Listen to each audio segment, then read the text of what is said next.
asalaamaaleykum sama gars yi c'est Omzo TV Officiel technologie en wolof nuyu naa leen ziar leen di leen jaajëfal bu baax a baax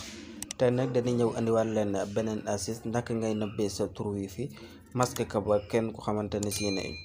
ajouté wu ko rek xamu ko du ko mën a gis quoi bu doon recherche ba fii du mën a gis sa nom wifi pour loolu nag c'est très facile boo duggee si benn navigateur da ngay ñëw si barre de recherche bi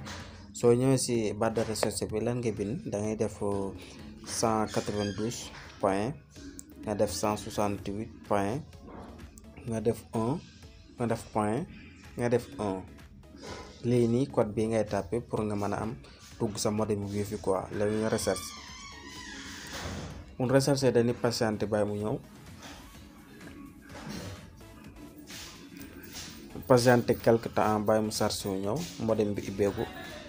ba tey ne wifi mooy ibbi ko nii rek code bi moo ko ibbi ni mais amagul accès suñu 100% suñu biir modem bi ba mën a changer loolu pour loolu da ngay dem si écono paramétrage bi noonu yaa ngay gis noonu si kaw à gauche léegi mu demee si écono paramétrage bi noonu dañ si cliquer pour si cliquer dinañu andi fii souvent fii nag bi dee yow sa mot de passe wifi xam nga ko da ngay ñëw rek nga dugal ko bu dee xamoo ko nag da ngay dem si ginnaaw modem bi vidéo bu bees la bu dee configuré ko boo xoolee foofu ñu ne dafa cadré di nga fi fekk administrateur bi ak mot de passe bi yëpp di nga ko fekk nga dugal léegi ñun suñu mot de passe xam nañ ko dañ ko changé woon sax léegi ñu ñëw dugal suñu mot de passe waaye ñu dugal suñu mot de passe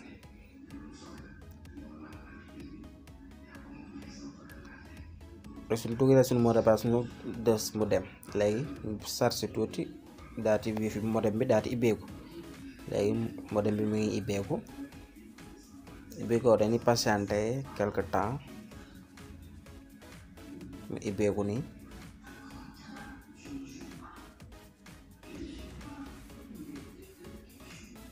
léegi wifi bi instant bi ibbeeku na quoi instant bi ñu ngi suñu biir modem ni boo xoolee léegi bu ibbeeku fan ngay dem gis nga ni waaye da ngay ñëw fii mu defal la si kaw si avancé bi si paramétrage avancé foofu noonu mi ngi la ko defal foofu si kaw mooy bu mujj muy avancé paramètre avancé foofu ngay cliquer léegi boo cliquer si foofu si paramètre avancé day daal di ibbeeku ibbi ko nga ñëw ba fii mu defal paramètre sécurité mu nekk noonu paramètre sécurité wifi léegi foofu ngay cliquer soo cliquer paramètre wifi sécurité foofu nga cliquer bàyyi moom it day daal di ibbeeku léegi paramètre sécurité bu ibbi ko dina leen fii lu mel ne benn saaru crayon nii suuf foofu ñu defal la flèche bi noonu nga cliquer ci crayon bi mu cliquer ci crayon bi moom it day daal di mel ni lu ibbi beneen page léegi bu ibbee beneen page ñu patienté mu ibbi beneen page bi boo cliquer ci crayon bi automatiquement day daal di ibbi beneen page léegi bu ibbee beneen page waaye ñu zoomé ko tuuti bàyyi ngay gis ibbi na beneen page bi quoi boo xoolee ibbee beneen page bi yaa ngi gis fi mu defal la fii benn case quoi si case boobu nga daal di cliquer nga daal koy activer bu fekkente ne yow da ngaa bëgg a caser sa nom wifi bi ba kenn du ko mën a gis masquer ko léegi si case boobu ñu la wan moom ngay cliquer boo cliquer si case bi rek automatiquement day daal di caser wu boo ko enregistré léegi baa ñu cliquer si kaw case bi ñu wan la. léegi boo cliquer ci kaw case bi nii cliquer nga ci léegi daa ngay def daal di enregistré bu fekkante ne ñun nag bëgguñu ko masquer mais da ngaa bëgg a masquer très facile da ngay def enregistré rek automatiquement daal di génn mu daal di enregistré wu. léegi nag daan dem ci suñu paramétrage fii wifi bi nekk